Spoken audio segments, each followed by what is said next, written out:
Ngayon ay ating ibida ang kwento ng isang lalaki na mas piniling gumawa ng kabutihan sa kabila ng kanyang kapansanan. Nagdadalawang isip si Lola Diana na sumakay ng bus dahil sa dami ng pasahero.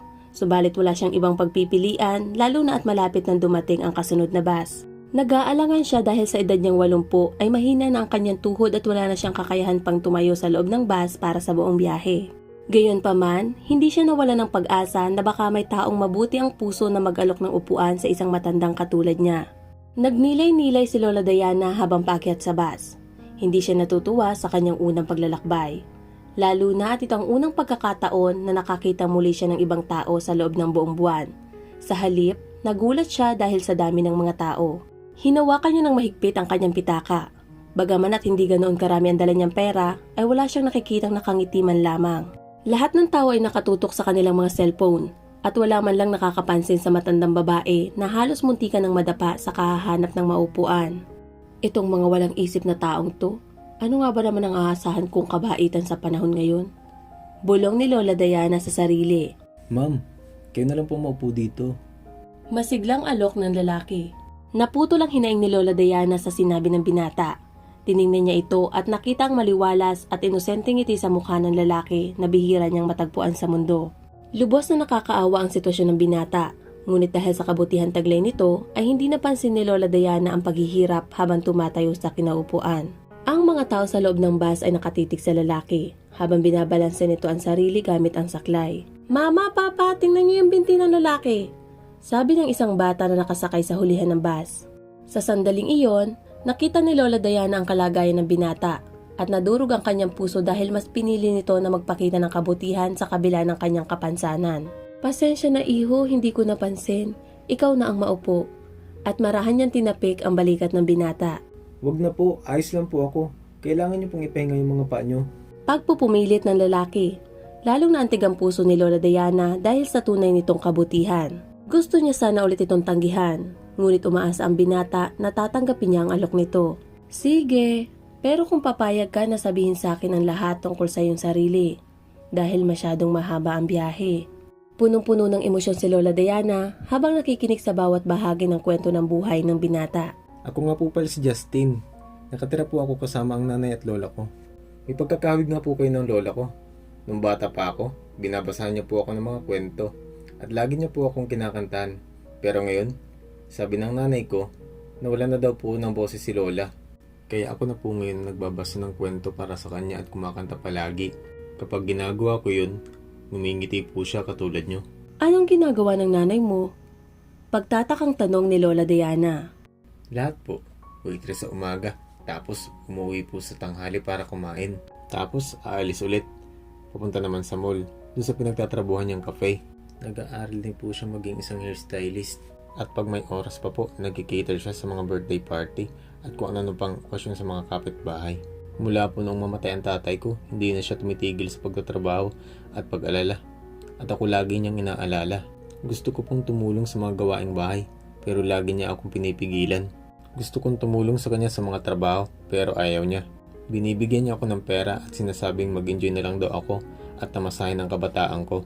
Mahinang nagtawanan ng dalawa. Ngunit gulong-gulo ang isipan ni Lola Diana. Iniisip niya ang paghihirap at sakripisyo ng ina ni Justin.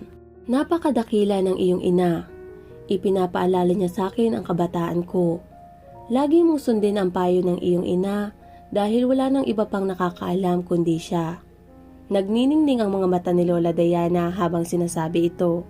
Sa sandaling iyon at sa unang pagkakataon ay nanginig ang boses ni Justin na noon lamang nangyari sa tagal ng kanilang pag-uusap. Marahang hinawakan ni Lola Diana ang braso ni Justin.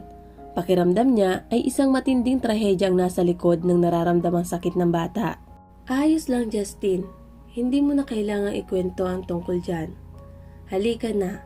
Malapit na tayo sa babaan. Inalalayan ni Lola Diana at Justin ang isa't isa pababa ng bus. Naglakad sila papunta sa perya at nagtungo sa iba't ibang tindahan. Tiningnan nila ang paligid na may ngiti sa kanilang mga labi at kislap sa mga mata. Tulad ng mga taong bumibili ng mga trinket na mataas ang halaga. Bumili sila ng ice cream pagkatapos maglibot ng ilang oras sa perya. Nang makaramdam na sila ng pagod, ay pumunta na sila sa sakay ng bus upang umuwi sa kanilang mga tahanan. Magkatabi sina Justin at Lola Diana sa upuan ng bus.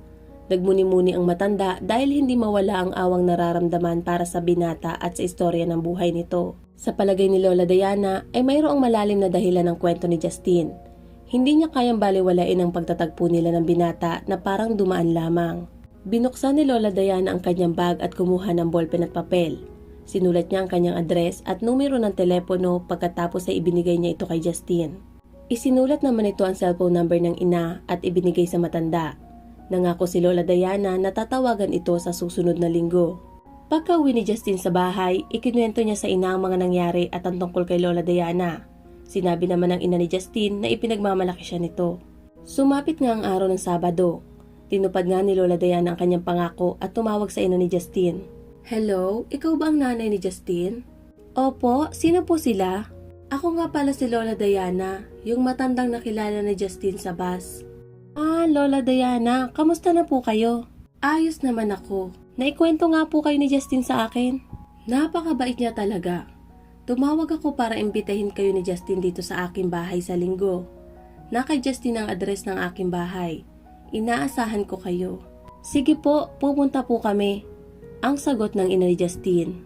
Nagpunta sina Justin at ang kanyang ina sa bahay ni Lola Diana. Masayang-masayang matanda nang makita ang mag-ina. Biglang tumunugan siya ni Justin dahil sa gutom. Ngunit ngumiti lamang ito. Gumawa si Lola Diana ng kanyang sikat na blueberry pie na noon niya lamang ulit ginawa sa buong buwan. Habang ninanamnam nila ang kinakain ay taus-pusong nag-usap ang tatlo tungkol sa mga nangyari. At sa unang pagkakataon ay nagsalita si Justin tungkol sa kanyang ama. Para sa akin, isa siyang bayani. Siya ang kasangga ko sa mga laro. Siya rin ang gumagawa ng paraan para mas madali ko maintindihan ang mga subject sa school at mas maging kaakit-akit na pag-aralan. Tuwing napapahiya ako, lagi siyang nasa tabi ko para magbigay ng suporta. Pagkukwento ni Justin kay Lola Diana na punong-puno ng emosyon. Hinawakan ng matanda ang kamay nito at nagpatuloy sa pagkikwento. Pagkatapos ng laro kong basketball, umuwi na kami ng tatay ko at siya na nagmamaneho. Naalala ko pa, nagalit ako noon dahil natalo ang aming grupo sa laro. Pero noong mga sandaling yun, hindi ko alam na sinasayang ko lang pala ang huling oras na pagkikipag-usap sa tatay ko dahil lang sa pagtatampo. Hindi ko alam na ilang minuto na lamang at maaksidente na kami. Na naging dahilan na pagkaputo lang isa kong binti at pagkawala ng aking bayani. Nagalit pa ako sa kanya. Sinabi ko na dapat binila niya ako ng bagong sapatos dahil kailangan ko yun. Maliwanag na naalala ng Justin ang kalmadong sagot ng ama sa kanya. Anak, ang tunay na pagpapala ay wala sa mga sapatos na yun, kundi na sa iyong mga paa. Nakataon na ang isip at abilidad na mag-ensayo hanggang sa maging mahusay. Hindi nakapagsalita si Lola Diana tungkol sa malalim na kaalaman ng isang tao na hindi man lamang siya nabigyan ng oportunidad na makilala ito. Muling ipinagpatuloy ni Justin ang pagkikwento habang nanginginig ang boses. Isa siyang therapist at coach sa mga atletang may kapansanan.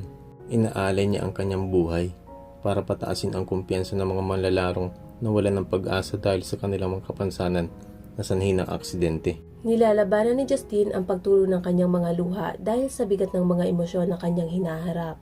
Naiintindihan ni Lola Diana na hanggang sa kaibuturan ang sakit na nararamdaman ng binata. At sa mga sandaling iyon, hindi na nakapagpigil at umiyak na ng tuluyan si Justin. Noon lamang ulit siya humagulhol sa pag-iyak mula nang ilibing ang kanyang ama. Nakaramdam siya ng ginhawa sa presensya ni Lola Diana at ng kanyang ina. Naaalala ko pa yung sinabi niya sa akin tungkol sa isang atletang putol ang binti matapos itong umuwi ng hating gabi. Sinabi niya na putol ang binti nito dahil sa aksidente at gusto nang sumuko at mawala sa mundo. Ngunit inalagaan siya ng tatay ko hanggang sa gumaling at sinabi niya dito na mag-focus lang sa taglay nitong kakayahan. Meron pa siyang 2 kamay, 2 mata, magaling na isipan, ang hangarin na lalo pang gumaling sa sport at sa pamilyang laging nakaantabay. Laging isipin na mas mahalaga ang mga ito kaysa sa 2 binti at nananatili sa akin ang mga salitang iyon at nagsisikap ako mabuhay para igalang ang kanilang diwa. Pilit na itinago ni Lola Diana ang kanyang luha habang umiiyak naman ang ina ni Justin at nagbahagi din ito ng kwento tungkol sa kanyang asawa.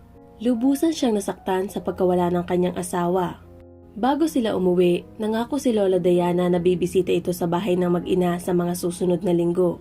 Hindi mapigilang mag-isip ni Lola Diana tungkol sa buhay ni Justin at tila nagudyok ito sa kanya na naising makita ang anak na taon nang hindi bumibisita. Maraming beses na niya itong tinangkang tawagan, ngunit hindi na nakakagulat sa kanya kapag walang sumasagot. Nagpasya si Lola Diana na sundin ang kanyang puso. Makalipas ang 3 linggo, biglang may kumatok sa pintuan ng bahay ni Justine. Kauuwi lamang noon ni Justine galing sa paggrocery, habang nanay naman niya ay nagluluto para sa tanghalian, at ang kanyang lola na nagbabasa ng dyaryo habang nakahiga sa kama. Pagbukas ni Justine ng pinto, ay tumambad ang isang matandang babae na kamukha ng inalok niya ng upuan sa bus papuntang perya. "Masaya akong makita ka, Justine," nakangiting sabi ni Lola Diana habang kinakaway ang kamay. Napansin ni Justine na papalapit ang kanyang ina sa pintuan. "Maligayang pagdating po sa aming tahanan, Lola Diana." Niyakap nito ang matanda at niyaya sa loob ng bahay upang maupo. "Napagpasyahan ko na bisitahin kayo ngayon. Mayroon akong balita na nais ibahagi sa inyo," ang sabi ni Lola Diana habang tinitingnan ng mag-ina na mukhang nagtataka. "Hindi nyo man ito alam, pero ako ang may-ari ng malaking mall dito sa syudad. Hindi ako galing sa mayamang pamilya at naranasan ko rin ang mawala ng mahal na asawa. Sa mga mapanghamong panahon na yon, habang hirapan akong muling buuin ang aking buhay at gumawa ng paraan para buhayin ang aking anak, madalas din akong naghahangad ng himala na sana ay may tumulong na maiahon kami sa kahirapan ng matagal na panahon. At ngayon ang anak ko ay nagtatamasa ng marangyang buhay. At habang hindi siya nakikipag-ugnayan sa akin, ibig sabihin ay maayos ang kalagayan niya." Nakaramdam ng lungkot ang ina ni Justine habang nasasaksihan niya ang pagkabigo ng matanda na makikita sa mga mata nito. "Pinag-iisipan ko kung makatwiran bang ibigay ko ang lahat ng aking kayamanan, mansyon at kaginhawahan sa iba. Nagtatanong ako kung may tao pa ba sa mundo ngayon, pati anak ko, kung naunawaan pa rin ang kahalagahan ng kabaitan at pamilya. Nagpatuloy ang aking pagdududa hanggang sa makilala ko ang anak mo. At napagpasyahan ko na maging isang himalang tulong na minsan ko rin ipinagdasal. Nais ko kayong tulungan na muling buuin ang inyong buhay. Justine, iniimbitahan kita, ang iyong ina at lola na tumira sa aking bahay. Gawin niyo itong bago ninyong tahanan.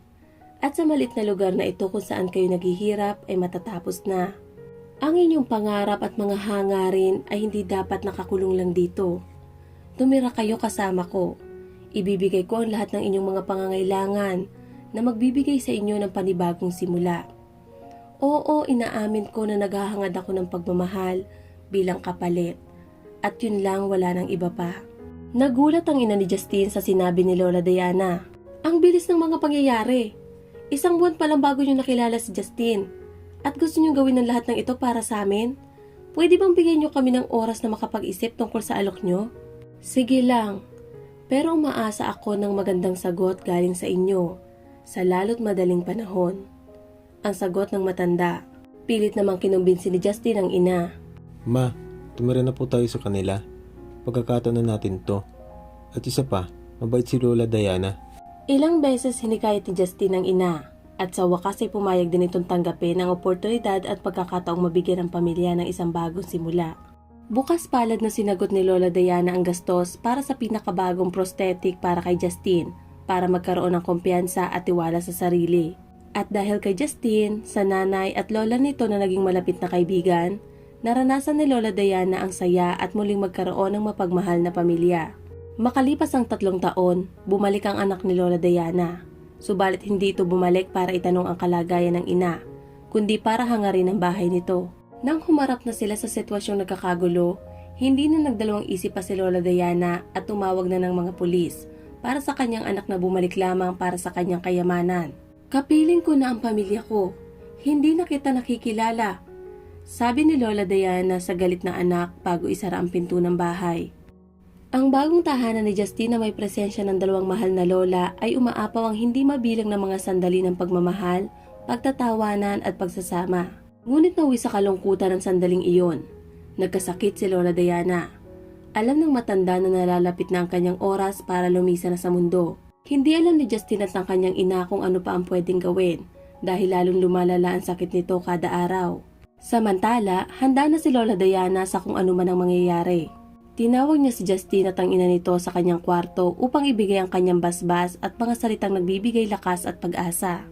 Nang matapos na siyang magsalita, humiling siya ng ice cream at nagpakuha ng 1 basong tubig kay Justine. Ngunit bago pa man makabalik ang mag-ina galing sa pagkuha ng ice cream at tubig ay binawian na ito ng buhay. Bago mamatay si Lola Diana ay pinabago niya ang kanyang will sa abogado. Ipinamana niya kay Justin at sa ina nito ang bahay at lahat ng ari-arian na kanyang naiiwan na nagkakahalaga ng 150 million pesos. Inilibing si Lola Diana ngunit hindi kinalimutan. Si Justin at ang kanyang ina ay laging sinisigurado ang pagtulong sa mga nangangailangan sa pamamagitan ng pagdodonate sa mga charity. Salamat sa pakikinig at sana ay may natutunan tayo sa kwento ng buhay ni Justin kung paano niya mas piniling maging matibay kaysa sumuko sa mga dagok sa buhay. Ito nga pala ang inyong ineng na nagsasabing, ang buhay ay puno ng mga sorpresa, kaya huwag mawala ng pag-asa. Hindi mo malalaman kung ano ang mga kahangahangang bagay na pwedeng mangyari bukas. Basta't magpakatatag ka at huwag kalimutang manampalataya at humingi ng tulong sa may kapal. Madaming mga sitwasyon ang pwedeng magtulak sa atin para maging masama, lalo na sa panahon ngayon. Pero sana'y mangibabaw at piliin pa rin natin ang maging mabuti.